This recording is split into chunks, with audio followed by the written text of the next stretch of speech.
Hi everyone. So let us see the extrusion process. So in extrusion process, you can see the figure similar as an injection molding process. Only in this case, the right part is of here we used to fix a permanent die mold, and instead of that, it is changed with a continuous rod. So outlet is like you will be getting some like uh, continuous rod or continuous sheet, as it depends upon the die which is provided at the nozzle side. So it can be seen similar to the injection molding process. So let us see what happens exactly in extrusion process. So it is a continuous process in which the hot plasticized material is forced through the die opening of a required shape, and the raw material in the form of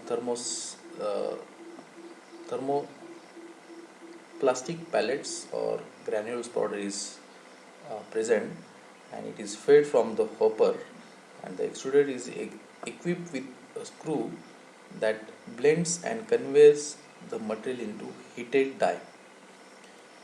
The internal friction due to mechanical action of the screw along the heaters around the extruder heats the material and liquefies it. The screw have three different sections. First is the feed section, this one, which conveys the material from hopper into the central region of the extruder.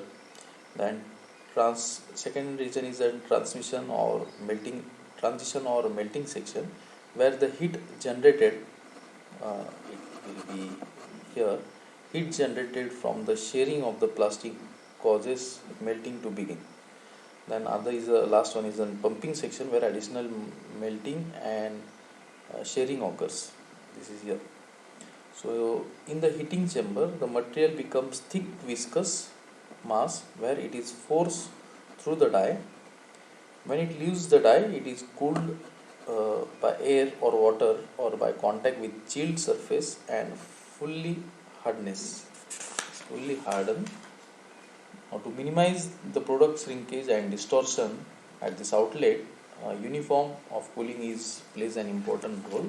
So extruded component is then coiled or cut into a required length.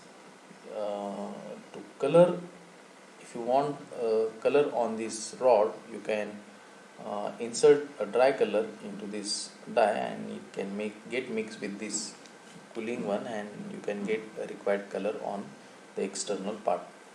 So if you have seen electric cables or some long length, particular length of an plastic, like for water transform, we use pipes of half inch, 1 inch, so of an particular length, like which is available in 10 feet, 20 feet. Those are all made by an extrusion process.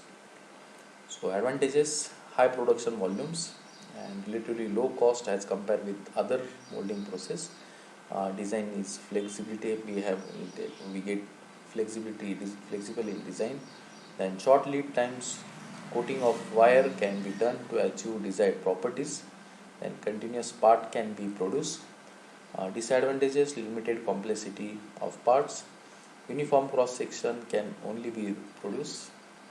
An application: the extrusion process is used for manufacturing rods, plates and tubes, wire and cable coating, hose liners, hose mandrel, filaments, sheet multi-layer film, medical packaging and food packaging, etc. can be done by this process. Further, you can see the different types of an extrusion, like extrusion of film, then extrusion of sheet, then extrusion of pipes or extrusion of cable, which comes under the extrusion process.